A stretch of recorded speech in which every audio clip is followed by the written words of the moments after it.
3 Idiots movie එකේ හිටපු ලොකුම මෝඩයා මතකද ඔයාලට? මිස්ටර් ෆොන්සු ක්වන්ඩු. එහෙම නැත්නම් රැන්චෝ. මෙයාව හොයාගෙන ෆිල්ම් එක අවසානයේ යාළුවෝ ටික ගොඩක් ලස්සන වැවක් ගාවට ගියා ඔයාලට මතකද? Having fun, idiot! तब तू था फुंसु क्वांगडू है ओए साइलेंसर चतुर वापस आ रुक Take that, huh?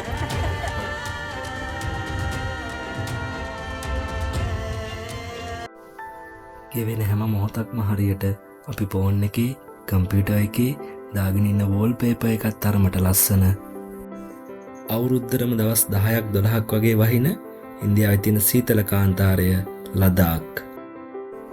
මුහුදක් තරම් ලොකු මේ වැව තියෙන්නේ මේ සීතල කාන්තාරේ තමයි. පැන්ගොන් ලේක්.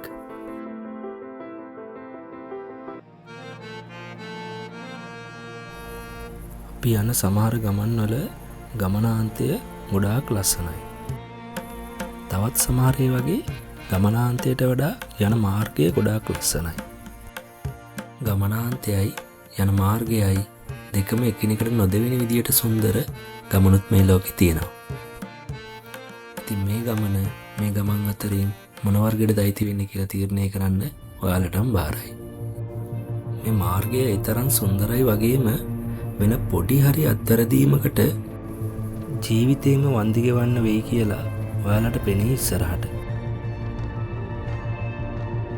याजुले लेजु ඇහුණ දේ වචනේ ජුලේ. ඒ තමයි මේ ලදාක් වල ඉන්න මිනිස්සුන්ගේ ආදරණීය වචනය. අපි සාමාන්‍යයෙන් කතා කරනකොට හෙලෝ කියලා කියන්නේ අන්න ඒක තමයි යාළුවෝ කියන්නේ. මේ අපූර්ව සුන්දරත්වය අපිට බලන්න පුළුවන් වෙයිද බැරි වෙයිද කියන දෙගිඩියාව හිතේ තියාගෙන තමයි අපි මේ ගමනේ යන්නේ. ඒකට හේතුවක් මං කියන්නම්. මොකද මේ පැන්ගොන් ලේක් එක ඉන්දියාවට තනියම අයිතිවාසිකම් කියන්න පුළුවන් විදිහට නෙවෙයි සබාදාම නිර්මාණය කරලා තියෙන්නේ ඇත්තටම.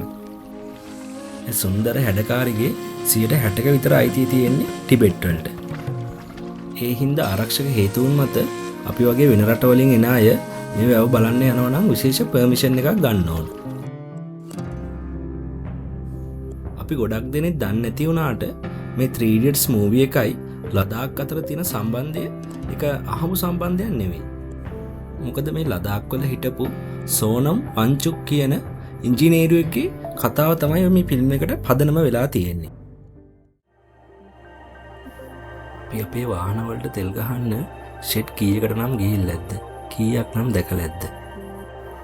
ඒත් ඒ ඔක්කොටම වඩා මේ මුළු ලෝකෙටම විශේෂ වෙන පෙට්‍රල් ෂෙඩ් එකක් තව ඉස්සරහදී මම පෙන්නන්නම්.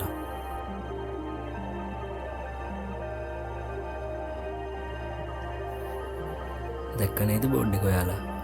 ওই බෝඩ් එකේ කියලා තියෙනවා වගේ ඇස් අදාහ ගන්න බැරි පරිසරයකින් වට වෙලා තියෙන මේ ඉන්ධන පිරවුම් හල තමයි ලෝකයේ දෙවෙනියට උසම ඉන්ධන පිරවුම් හල.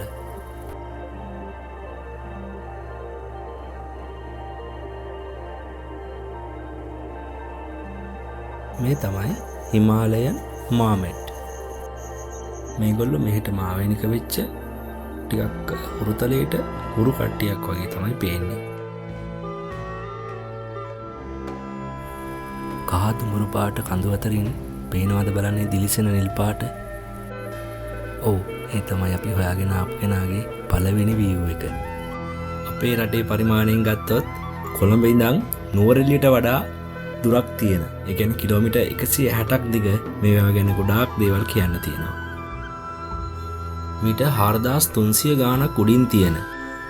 ඒ කියන්නේ අපේ පිදුරුතලාගල කන්ද ගත්තොත් ඒ වගේ දෙගුණයකට ආසන්න උසකින් තියෙන මේ පැන්ගොන් ලේක් එක සබාදාම මිනිස්සුන්ට දඬුවමක් දෙන්න කරපු නිර්මාණයක්ද කියලාත් හිතෙනවා.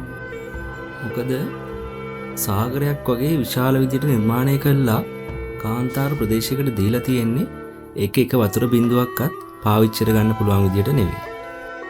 දිලිසෙන නිල් පාටින් තියෙන මේ ජල කඳ නිකන් අපි පාවිච්චි කරගන්න සාමාන්‍ය වතුර නෙවෙයි, ලුණු වතුර. ඒ හින්දාම මේක ලෝකේ තියෙන උසම සෝල්ට් වෝටර් ලේක් එක. මේ වතුර ලවණ සහිත වෙන්න ප්‍රධාන හේතුවක් තමයි විලට වතුර එකතු වෙන්න විදි තිබුණාට විලෙන් වතුර මොහොතට ගලාගෙන යන්න කිසිම ක්‍රමයක් නැහැ. ලදාක් වලට එන සීත කාලය මේ සාගරයක් වගේ වැව සම්පූර්ණයෙන්ම අයිස් කරලා තමයි නවතින්නේ. මේ ලේක් එක කොච්චර දිගයිද කියලා ඔයාලටම බලාගන්න පුළුවන් මේ උඩට ගියාම පේන විදියේ. මෙයා තව තවත් ආකර්ෂණය දිනා ගන්නවා වගේ කරන හරි අපූර්ව වැඩක් තියෙනවා. දවස වෙලාව, හිරු එළිය, අහස පාට, ගැඹුර මේ වගේ දේවල් එක්ක මෙයා මේ තිලිසෙන නිල් පාටට අමතරව කොළ පාට, දම් පාට වගේ පාටවල වලටත් හැරෙනවා. තරම් මෙතන මේ තියෙන සැනසීම, නිදහස වචන කරලා වැඩක් නැහැ. මොකද ඒක මාරම ෆීලින් එකක්. ඒක ඇත්තටම විඳින්න ඕන දෙයක්.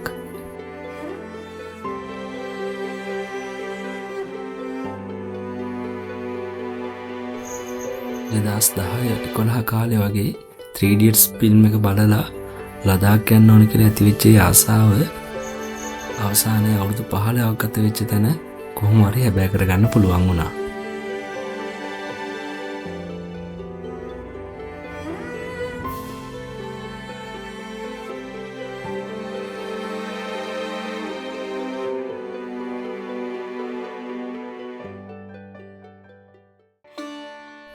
ස්පැන්මික් මාන් මීරාක් මේ තියෙන අධික ශීතලත් එක්ක දවස ගානේ ඔට්ටු අල්ලන ගම්මාන 3.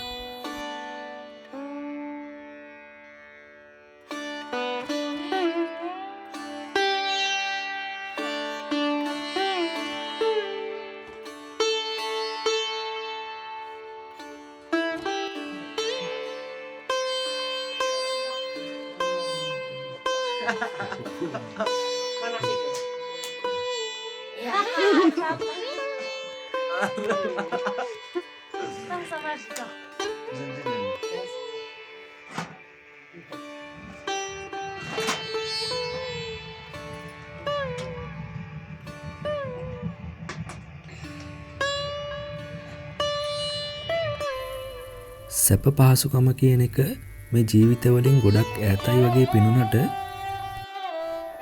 මේ ජීවිතවල තියෙන සරලකම, සතුට, සුන්දරත්වය අපිට ප්‍රශ්නයක් ඉතුරු කරනවා. ඒ තමයි අපිට තියෙන, අපි හොයන සැප පහසුකම් වලමද ඇත්තම ජීවිතය, ඇත්තම සතුට තියෙන්නේ කියලා.